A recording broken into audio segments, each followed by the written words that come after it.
কলকাতার কয়লা পাচার মামলার তদন্তে ফের পুলিশ আধিকারিক মনোরঞ্জন মণ্ডলকে তলব ইডির। আগামী সোমবার সল্টলেকে সিজিও কমপ্লেক্সে ইডির অফিসে তাকে হাজির হতে বলা হয়েছে। কয়লা কাণ্ডে এ নিয়ে তৃতীয়বার পুলিশ আধিকারিক মনোরঞ্জন মণ্ডলকে সমন পাঠালো ইডি। এর আগে দুবারই কেন্দ্রীয় এজেন্সির তলব এড়িয়েছেন বারাবণী থানার প্রাক্তন ওসি মনোরঞ্জন মণ্ডল।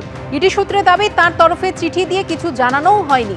সূত্রের খবর, মনোরঞ্জন মণ্ডল এবারও হাজিরা না দিলে আদালতের দ্বারস্থ হবে ইডি।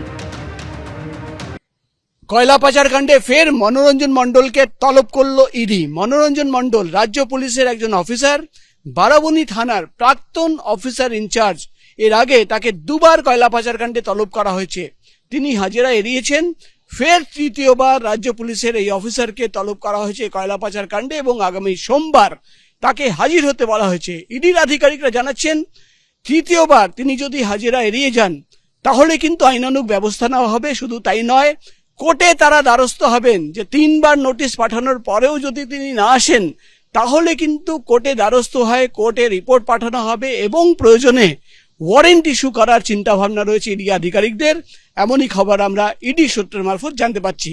ক্যামেরায় পার্থর সঙ্গে প্রকাশ সিনহা, এবিপি আনন্দ, কলকাতা। ভোটমুখী রাজ্যে ফের অমিত শাহ, তবে এবার রাজনৈতিক সভা নয়। মায়াপুরে ইসকনের অনুষ্ঠানে যোগ দিলেন কেন্দ্রীয় স্বরাষ্ট্রমন্ত্রী। বললেন, কেন্দ্রীয় স্বরাষ্ট্রমন্ত্রী হিসাবে নয়, চৈতন্য মহাপ্রভুর ভক্ত হিসাবে এসেছি। অমিত শাহের মুখে উঠে এলো সনাতন ধর্মের কথা, উঠল মতুয়াদের প্রসঙ্গ। পাল্টা কুণাল ঘোষ বলছেন, নির্দিষ্টভাবে বলুন মতুয়াদের যারা নাগরিকত্ব পাচ্ছেন না তাদের জন্য কি করছেন।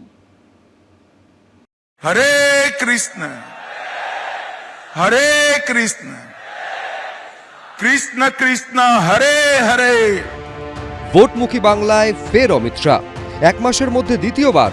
তবে রাজনৈতিক সভা নয়, অংশ নিলেন মায়াপুরের ইসকনের অনুষ্ঠানে।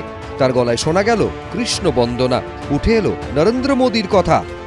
आज सुबह मेरी देश के सम्माननीय प्रधानमंत्री नरेंद्र मोदी जी जोड़े के साथ बात हुई थी। उन्होंने बड़े मन से और भाव से आप सभी को हरे कृष्ण कहा है। मैं यहां पर भारत के गृह मंत्री के नाते नहीं आया, चैतन्य महाप्रभु के अनन्य भक्त के रूप में यहां पर मैं आया। পশ্চিমবঙ্গের রাজনীতি এখন ধর্মময়। মন্দির, মসজিদ, কোরআন, গীতাও এখন কার্যত রাজনীতির অংশ। ধর্মের সঙ্গে রাজনীতি মিশিয়ে কার্যত প্রতিযোগিতা চলছে। এই আবহেই মায়াপুরে ইসকনের মন্দিরে অমিত শাহ, তার মুখে শোনা গেল সনাতনীদের প্রসঙ্গ। नदिया की ये भूमि पर चैतन्य महाप्रभु जी ने स्वयं लीला करी है। वहां पर अब भक्ति मार्ग का एक बहुत बड़ा प्रचार का केंद्र बन रहा है। मुझे विश्वास है 2047 तक हम विकसित भारत और सनातन का संदेश पूरे विश्व में पहुंचाने में सफल होंगे। हम चाहते हैं कि आप वोट के बाद भी आइए, जितने मंदिर है सब मंदिर में एक बार माथा टेक के जाइए, क्योंकि इस बार जो आपकी लड़ाई है ना बंगाल में, उसके लिए अगर सब देव देवता भी आपको आशीर्वाद करे, आप उसको पार नहीं करेंगे। ইসকনের অনুষ্ঠানে অমিত শাহর মঞ্চে উপস্থিত ছিলেন রাজ্য বিজেপি নির্বাচনী ইনচার্জ ভূপেন্দ্র যাদব, শুভেন্দু অধিকারী, শ্রমিক ভট্টাচার্যরাও। आज इस पवित्र अवसर पर देश भर से और पूरे बंगाल से आए हुए सभी भक्तजनों को मेरा हरे कृष्ण। मतवा समाज ने भी समाज कल्याण की भावना को हमेशा आगे बढ़ा है। श्री श्री हरिचंद ठाकुर जी और श्री श्री गुरुचंद ठाकुर जी ने समग्र विश्व को इस संप्रदाय से जोड़ने का काम किया। নির্দিষ্টভাবে বলুন মতুয়াদের যারা নাগরিকত্ব পাচ্ছেন না তাদের জন্য তারা কি করছেন। নাগরিকত্বের সংকটে পড়ে গেছেন বিজেপির কারণে, তার আইনমাফিক সলিউশনটা এক্ষুনি কেন হচ্ছে না, এর উত্তরটা কেন অমিত শাহ দিয়ে গেলেন না। মায়াপুর থেকে হেলিকপ্টারে কলকাতা বিমানবন্দরে পৌঁছে দিল্লি ফিরে যান অমিত শাহ। শিবাশিস মৌলিক, উজ্জ্বল মুখোপাধ্যায়, প্রদ্যোৎ সরকার, এবিপি আনন্দ। পরিবর্তনের লক্ষ্যে পরিবর্তন যাত্রা। 26-এর বিধানসভা ভোটের আগে বিজেপির নতুন কর্মসূচি শুরু হচ্ছে মার্চ মাসের শুরুতেই। রাজ্যের 9টি জেলার 9টি প্রান্ত থেকে শুরু হবে এই কর্মসূচি।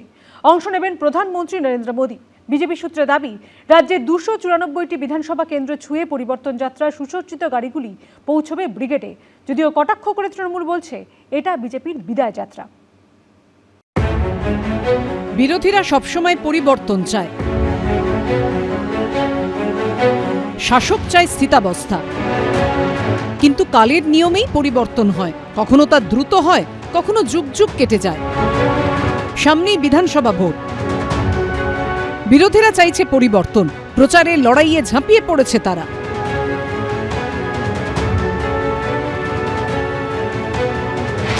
অন্যদিকে সিপিএমের 34 বছরের সাম্রাজ্যের অবসান করে ক্ষমতায় আসা তৃণমূল চাইছে চতুর্থবারের জন্য ক্ষমতা ধরে রাখতে। এই আবহেই পরিবর্তন যাত্রা শুরু করছে বিজেপি। মার্চ মাসের শুরুতেই এই রাজ্যে শুরু হবে বিজেপির পরিবর্তন যাত্রা। আর এই পরিবর্তন যাত্রায় অংশ নিতে রাজ্যে আসবেন নরেন্দ্র মোদী। বিজেপি সূত্রে খবর, 1 ও 2 মার্চ রাজ্যের 9 জেলায় 9টি প্রান্ত থেকে শুরু হবে এই কর্মসূচি।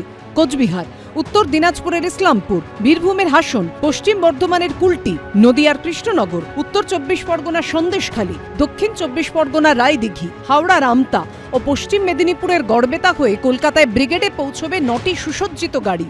রাজ্যের মোট 294টি বিধানসভা কেন্দ্রই ছুঁয়ে যাবে বিজেপির এই 9টি রথ। এই রথযাত্রাটা হচ্ছে বিজেপির বিদায় যাত্রা। তার কারণ হচ্ছে বাংলায় উন্নয়ন মমতা বন্দ্যোপাধ্যায় দিয়েছেন, আর বিজেপি দিয়েছে বৈষম্য, টাকা আটকে রাখা, বাংলার অধিকার না দেয়া, বাংলা এবং বাঙালি মনীষীদের অপমান। বিজেপি সূত্রে খবর, কোচবিহার থেকে যে পরিবর্তন যাত্রা বের হবে তাতে 5 বা 6 মার্চ অংশ নেবেন নরেন্দ্র মোদী। সেখানে একটি জনসভা করারও কথা রয়েছে প্রধানমন্ত্রীর। 13, 14 বা 15ই মার্চের মধ্যে একদিন ব্রিগেডে সভা করবে বিজেপি। সেই সভাতেও প্রধান বক্তা হিসেবে থাকার কথা রয়েছে নরেন্দ্র মোদীর। এই কর্মসূচির উদ্বোধনী অনুষ্ঠানে কেন্দ্রীয় স্বরাষ্ট্রমন্ত্রী অমিত শাহ, সর্বভারতীয় সভাপতি নীতিন নবীন, প্রতিরক্ষামন্ত্রী রাজনাথ সিং সহ এক ঝাঁক কেন্দ্রীয় মন্ত্রী ও নেতাকে আনা হবে বলে বিজেপি সূত্রে খবর।